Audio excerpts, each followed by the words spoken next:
Amados hermanos, iglesia, gracia y paz de nuestro Señor Jesucristo. No saben cuánto había esperado este momento, un honor para mí poder compartir este tiempo con la iglesia El Faro. Y es de mucha alegría reunirnos en un mismo sentir, aunque a mucha distancia, son aproximadamente unos 3.800 kilómetros de distancia, viajando en línea recta. Las oraciones al Señor han sido muchas y definitivamente al Señor le ha placido disponer de todas las cosas para que por medio de la tecnología tengamos este encuentro. Es mi deseo que por medio de este mensaje el Señor sea glorificado y su iglesia sea edificada.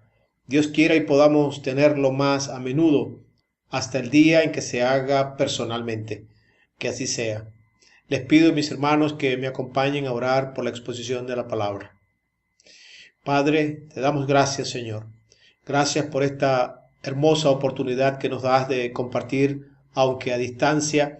Estamos gozosos, Señor, animados en que tú serás glorificado, Señor. Te pido, Dios, que tú nos ayudes a todos. Permite, Dios, que tu palabra edifique tu iglesia, Señor. Y ayúdame a mí, Señor, como transmisor de este mensaje. Que la exposición de tu palabra, Señor, glorifique tu nombre y edifique la iglesia. Te lo rogamos en Cristo Jesús. Amén. Amados hermanos, el elemento trascendente en la comunión fraternal de la Iglesia de Cristo es la fe. Dice la Declaración de Fe y Mensaje Bautista del año 2000 en su artículo 6: una iglesia del Nuevo Testamento del Señor Jesucristo es una congregación local y autónoma de creyentes bautizados, asociados en un pacto en la fe. Es la fe en la verdad del Señor Jesucristo, en su persona, en Él, que tenemos una misma esperanza. Lo que nos une es Cristo mismo. Nuestra relación en el amor y la verdad de Cristo se basa en la fe que Dios nos dio y que nos une verdaderamente.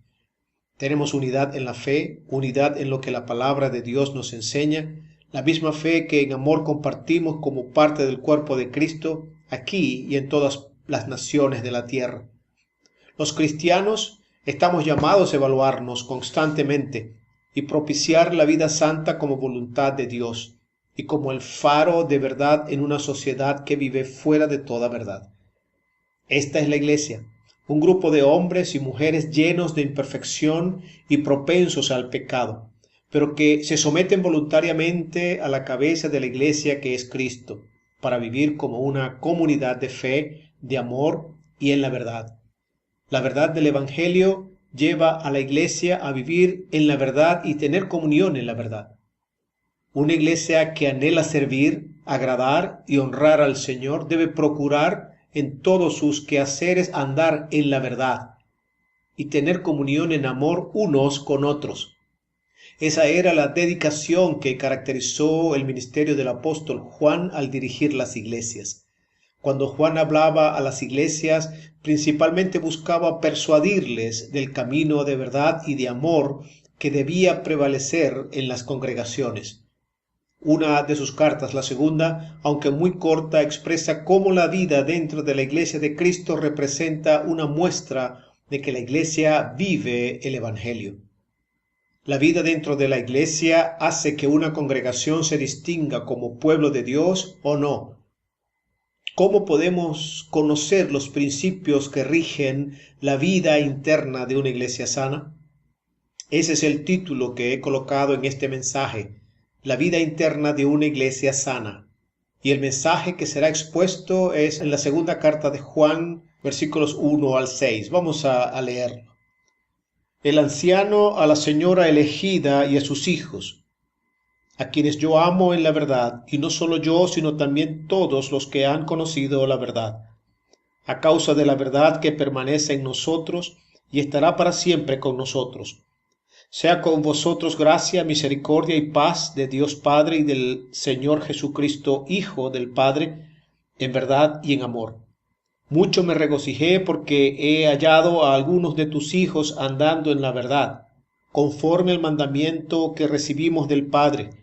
Y ahora te ruego, Señora, no como escribiéndote un nuevo mandamiento, sino el que hemos tenido desde el principio, que nos amemos unos a otros. Y este es el amor, que andemos según sus mandamientos. Este es el mandamiento, que andéis en amor como vosotros habéis oído desde el principio. A manera de introducción, mis hermanos, vamos a revisar el contexto de esta carta. Vamos a ver algunas características de esta carta. Según algunos teólogos, esta segunda carta de Juan, al igual que la primera, fue dirigida a la iglesia de Éfeso. Se estima que alrededor del año 85, entre el año 85 y el año 90 fue el tiempo, el periodo en que fue escrita esta carta. Y como otras cartas del Nuevo Testamento, había un fin casi estándar de las cartas, y era combatir las falsas enseñanzas que buscaban introducirse en las iglesias y corregir fallas dentro de las mismas. En este caso, se estaba enseñando la negación de la encarnación y la deidad de Jesucristo. Existe un registro de que cuando los falsos maestros fueron confrontados, optaron por irse de la iglesia. Este registro está en el versículo 19 de la primera carta de Juan, capítulo 2, donde dice: salieron de nosotros, pero no eran de nosotros, porque si hubiesen sido de nosotros, habrían permanecido con nosotros. Pero salieron para que se manifestase que no todos son de nosotros. Por esto es crucial, mis hermanos, que la iglesia sea enseñada y tenga conocimiento de la doctrina sana, de la doctrina de los apóstoles. Esto le guardará de no caer en engaños, en falacias, en confusiones y mentiras. Si la iglesia está sólida en el conocimiento de la verdad, no será presa fácil de hombres que engañan al enseñar. ¿Quién la escribió y a quién fue dirigida esta carta? Existen dos aspectos importantes al inicio de la carta que debemos mencionar y que muchos eruditos han debatido. Uno es con respecto a la pregunta ¿quién es el anciano que se identifica como autor de la carta? Y otro es otra pregunta, ¿quién es la señora elegida y sus hijos a quien se dirige la carta? Sin entrar en mucha discusión teológica, la mayoría coincide en que el anciano se refiere al apóstol Juan. Sin duda sabemos por otros textos que era un rol que los apóstoles nombrados y autorizados por Cristo ejercían en sus congregaciones locales. Tenían autoridad de apóstoles para edificar y corregir a las iglesias de la época, pero también participaban en sus congregaciones locales como ancianos o veedores del rebaño. Juan era el último apóstol en funciones. Hoy en día no hay apóstoles. El apostolado del Evangelio fue instituido por el propio Jesús en vida y durante su ministerio en la tierra. Y después de su resurrección, el único y exclusivo caso fue el de Saulo de Tarso, que después se llamó Pablo. Por esto es falso que hoy en día haya apóstoles. En la tercera carta, el autor también se identifica como el anciano. Al parecer, la iglesia misma le dio ese apodo por el gran afecto del que era objeto el apóstol Juan. Le decían viejito. Respecto al destinatario de la carta, hay dos posturas. Una dice que la señora elegida y sus hijos era literalmente una señora específica con sus hijos. Con esta postura, asumida por una minoría de teólogos, se debe interpretar entonces que el versículo 13, donde dice: los hijos de tu hermana, la elegida, te saludan. Entonces se estaría refiriendo a sobrinos y sobrinas quienes le envían saludos a su tía. Esto haría de esta carta una carta muy privada. Otra postura, sostenida por una mayoría de teólogos, adopta la tesis de que se trata de una iglesia local y sus miembros. Siendo así, entonces, el mismo versículo 13 estaría refiriéndose a los hermanos de otra iglesia local hermana, enviando saludos. Esta postura tiene bastante peso debido a que por la época de la carta estaba en pleno apogeo la persecución de Domiciano, que fue un emperador que se recuerda por su gran crueldad contra los cristianos. Se asume entonces que, muy sabiamente, debido a la persecución que sufría la iglesia en ese periodo, Juan pudo haber adoptado esta escritura críptica, algo así como en clave, para proteger a los de la iglesia en caso de que la carta cayera en manos equivocadas. Otra pista que usan para asumir esta segunda postura como verdadera Es la afirmación del amor y la exhortación al amor que hace Juan en los versículos 1 y 5. En el versículo 1 cuando dice a quienes yo amo en la verdad. En el versículo 5 cuando dice te ruego, Señora, que nos amemos unos a otros. Estos sin duda son apropiados en un contexto de iglesia, que dirigidos a una señora en particular parecería entonces que el apóstol estaba escribiendo una carta muy personal, muy privada. Y finalmente, otro argumento asociado es la cita que hace Primera de Pedro, capítulo 5, versículo 13, en donde se dirige a la iglesia en Roma como la elegida. Y dice, la iglesia que está en Babilonia, elegida juntamente con vosotros. Elegida era una expresión para referirse a iglesia. La palabra elegida era una clave. Ahora bien, habiéndonos colocado en este contexto de la carta, ¿cuál es la vida que Juan esperaba prevaleciera en la iglesia de Éfeso? Si queremos saberlo, el apóstol Juan nos da unas buenas referencias al respecto. Pero como iglesia de Cristo sabemos que la iglesia será lo que son sus miembros. ¿Cuál era la centralidad de la iglesia en Éfeso? ¿Cuál era la expresión existente del apóstol acerca de aquella iglesia?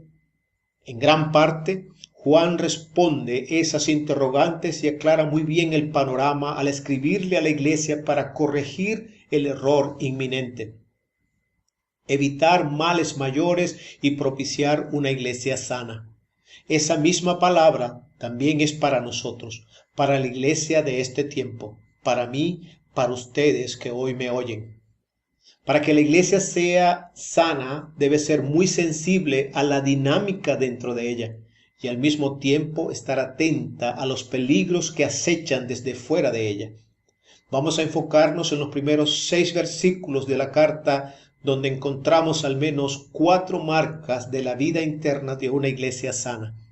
La primera marca es que tiene una vida relacional con Dios. En los versículos 1 al 3, así como también en toda la carta, se ve la idea de una iglesia centrada en una relación personal con el Padre por medio del Hijo, basada en su gracia soberana. En el saludo inicial y en el saludo de despedida, versículos 1 y versículo 13 respectivamente, Juan menciona la palabra elegida. Y es que no se trata de que nosotros elegimos a Dios, sino que Dios nos eligió a nosotros. Esta verdad la señala el apóstol Pedro en 1 Pedro capítulo 1 versículo 2 cuando dice, elegidos según la presciencia de Dios Padre en santificación del Espíritu para obedecer y ser rociados con la sangre de Jesucristo. También el apóstol Pablo en 2 de Timoteo capítulo 2 versículo 10 dice, por tanto, todo lo soporto por amor a los escogidos, para que ellos también obtengan la salvación. Escogidos allí es la palabra en griego ekletos, que es elegidos. Dios nos eligió en su soberana gracia. No fue que Él en la eternidad vio que nosotros lo elegiríamos a Él y nos salvó, o que vio en nosotros un gran potencial. No. Dios en su gracia y solo en su gracia nos eligió para salvación. Por eso usted y yo estamos aquí, porque el Padre nos trajo a Cristo, como lo dice el Evangelio de Juan, capítulo 6, versículo 44, donde dice, ninguno puede venir a mí si el Padre no le trajere, en palabras del Señor Jesucristo. Una relación perfecta donde Dios elige a un pueblo para restaurar su relación con ese pueblo por medio de Jesucristo. Juan, en este saludo inicial, en el versículo 3, imita a Pablo en sus cartas a Timoteo al escribir gracia, misericordia y paz para la iglesia.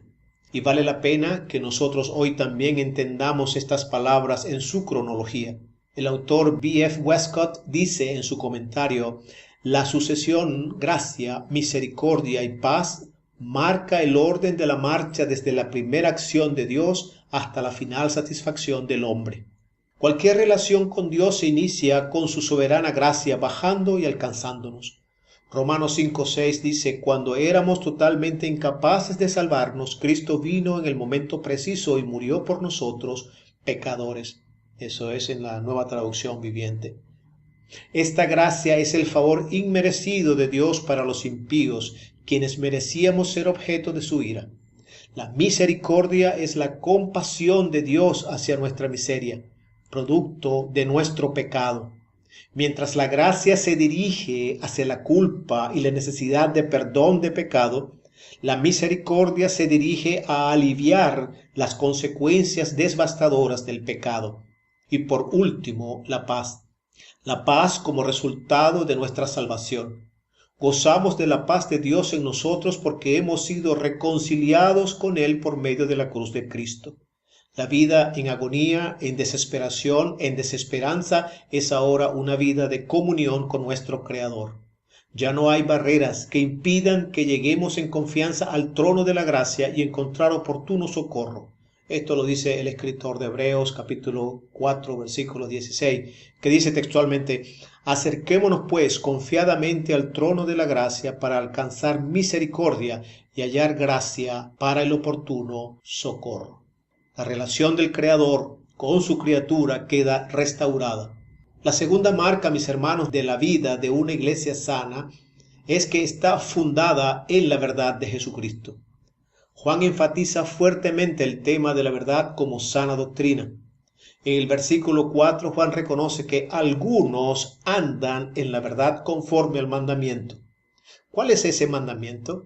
En Deuteronomio 6:5 nos enseña: y amarás a Jehová tu Dios de todo tu corazón y de toda tu alma y con todas tus fuerzas. Igualmente en Levítico 19:18 nos enseña: no te vengarás ni guardarás rencor a los hijos de tu pueblo, sino amarás a tu prójimo como a ti mismo. Y el Señor Jesús confirmó este mandamiento en el Evangelio según San Mateo, capítulo 2, versículos 37 al 40. Ahora bien, Juan inicia su carta enfocándose en estos tres elementos: amor, verdad y mandamiento, para persuadir a los hermanos de las falsas enseñanzas que algunos estaban proclamando. Estas falsas enseñanzas sostenían que o bien Jesús no vino en cuerpo humano, o que el Cristo, el Mesías, el ungido de Dios, vino sobre esa persona llamada Jesús en su bautismo y le dejó justo antes de su crucifixión. Esa era la falsa enseñanza que estaba entrando a la iglesia. Hoy encontramos mucha falsa enseñanza. Algunos mensajes populares, liberales de nuestros tiempos falsifican la verdad, diciendo cosas como: Satanás conquistó a Jesús en la cruz. Eso no es verdad, porque la verdad en la Biblia nos enseña en Colosenses 2:15: y despojando a los principados y a las potestades los exhibió públicamente, triunfando sobre ellos en la cruz. Otra enseñanza falsa que se ha escuchado es: ¿sabías que desde el principio de los tiempos todo el propósito de Dios era reproducirse a sí mismo? Esto es una falsa enseñanza, puesto que las Escrituras nos enseñan en Juan capítulo 4:24 que Dios es espíritu, y los que le adoren en espíritu y en verdad es necesario que le adoren. Dios es espíritu, Él es autosuficiente, Él es inmutable, incomparable, Él es el que es, Él es autoexistente. Él no necesita autorreproducirse como las criaturas. Otra afirmación que se ha oído por allí es que Dios tiene que recibir permiso para trabajar en este dominio terrenal en favor del hombre. Sí, usted es quien tiene el control. Y si usted tiene el control, entonces ¿quién no lo tiene? Dios. Esto es falso. En la Escritura nosotros conseguimos en Romanos 9:18 que dice: de manera que de quien quiere tiene misericordia, y al que quiere endurecer, endurece. Romanos 11:32 nos dice: porque Dios sujetó a todos en desobediencia para tener misericordia de todos. Romanos 11:36 dice: porque de Él y por Él y para Él son todas las cosas, a Él sea gloria y honra por los siglos. Dios está en control. Él es soberano en toda la creación. Él controla todo bajo su santa y divina voluntad. Otro por allí también dijo: Dios no está obsesionado con que tengas la doctrina correcta, pero sí el corazón. Eso es contrario a las Escrituras. En 2 de Juan 1:9, la palabra nos enseña: cualquiera que se extravía y no persevera en la doctrina de Cristo no tiene a Dios. El que persevera en la doctrina de Cristo, ese sí tiene al Padre y al Hijo. Tito 2:1 dice: pero tú habla lo que está de acuerdo con la sana doctrina. Primera de Timoteo 4:16 dice: ten cuidado de ti mismo y de la doctrina. Pablo dándole consejo a Timoteo.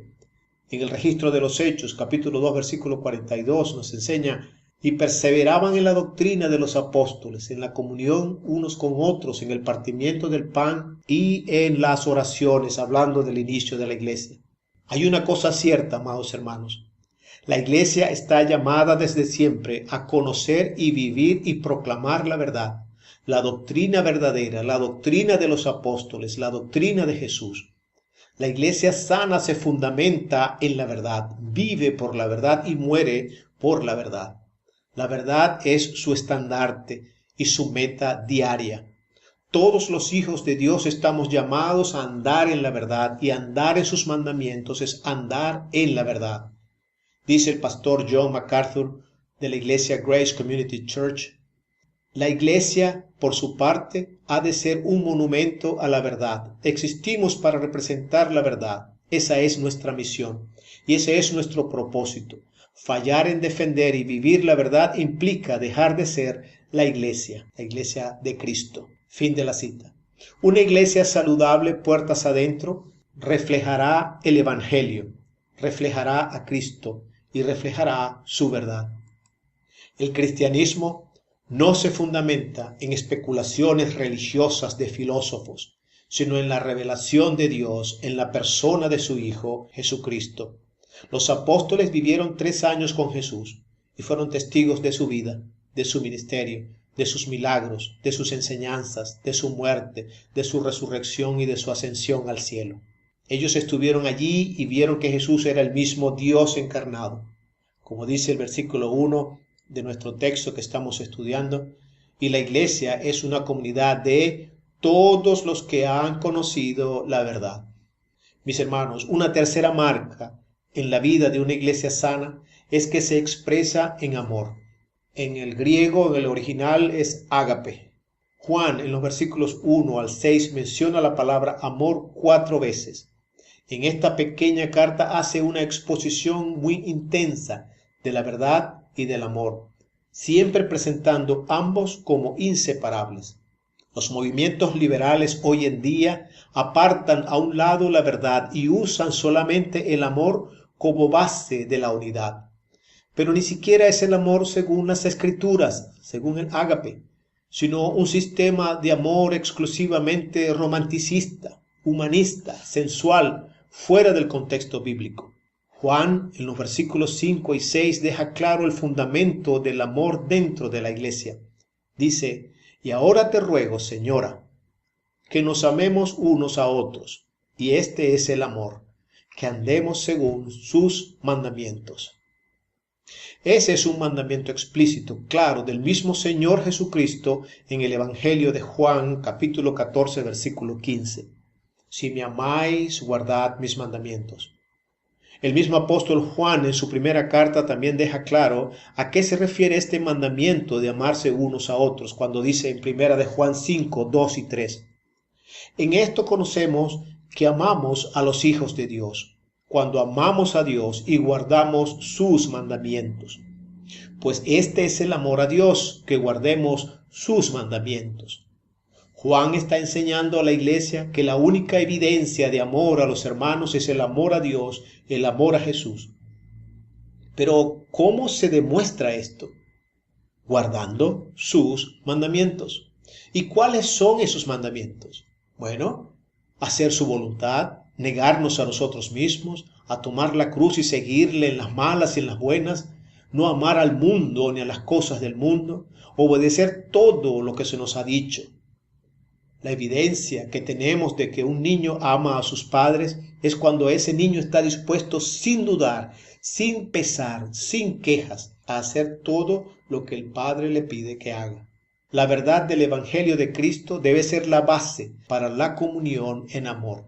Si alguien niega el Evangelio, ese no es de Cristo y ya no hay base para tener comunión con él. Eso lo enseña el apóstol también en el versículo 10 de esta carta. Una cuarta marca de la vida en una iglesia sana es que se sostiene a través de la obediencia. Dijimos que Juan menciona la palabra verdad 5 veces, la palabra amor 4 veces. La palabra mandamiento aparece 4 veces entre los versículos 4 y 6. Esta expresión muestra el interés de Juan en igualmente resaltar la obediencia de la iglesia a lo que el Señor demanda. El amarse no será un invento de la propia iglesia, no, será una expresión de obediencia a lo que el Señor ya ha dispuesto.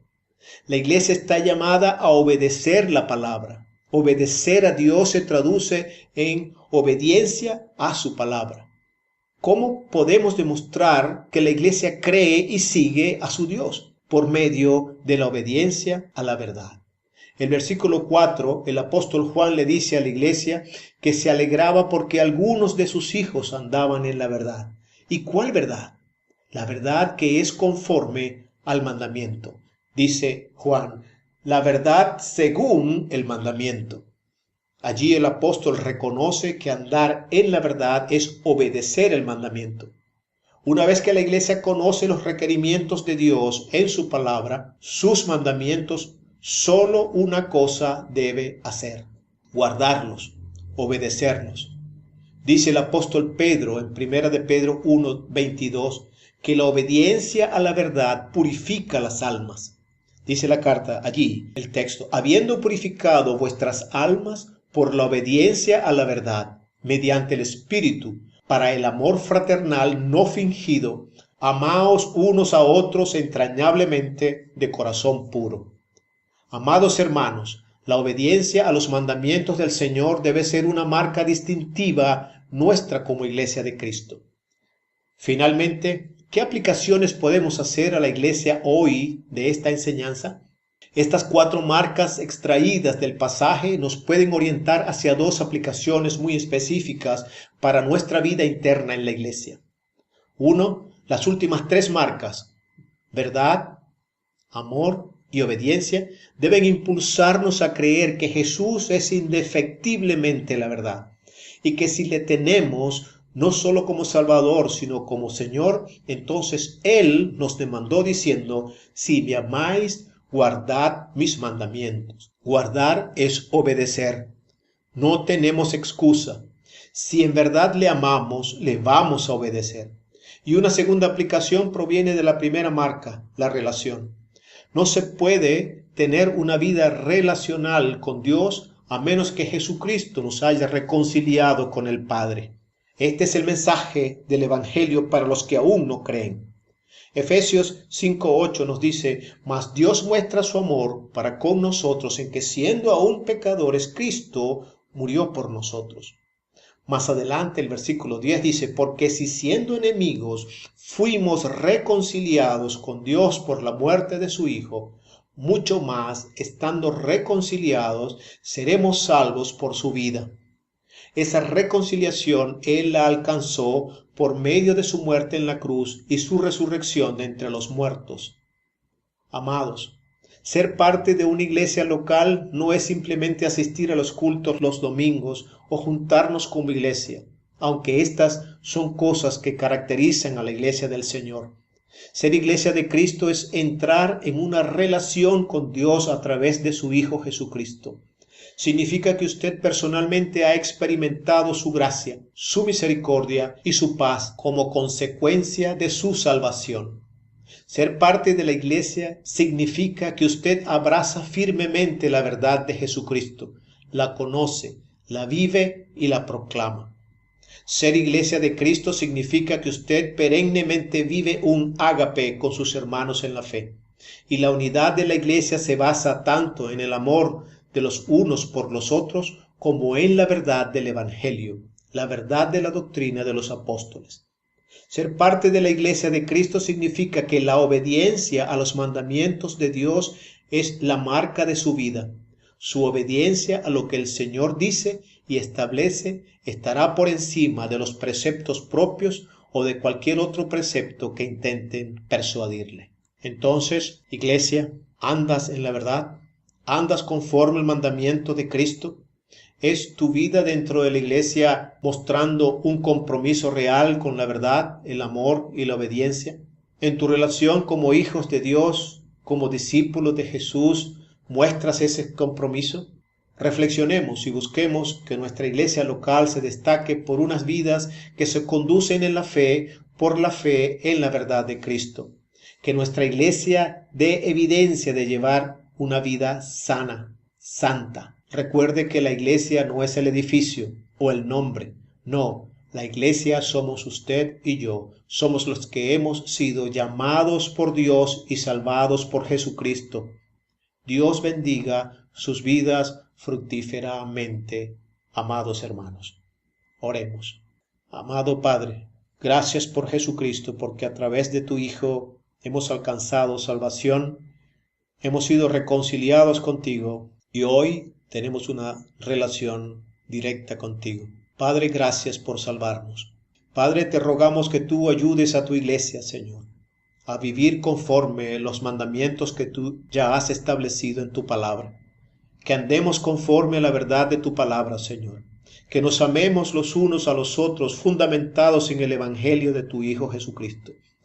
Ayúdanos, Dios, a tener una vida sana dentro de nuestra iglesia. En los méritos de Cristo oramos, te pedimos estas cosas y te damos muchas gracias, Señor. Amén.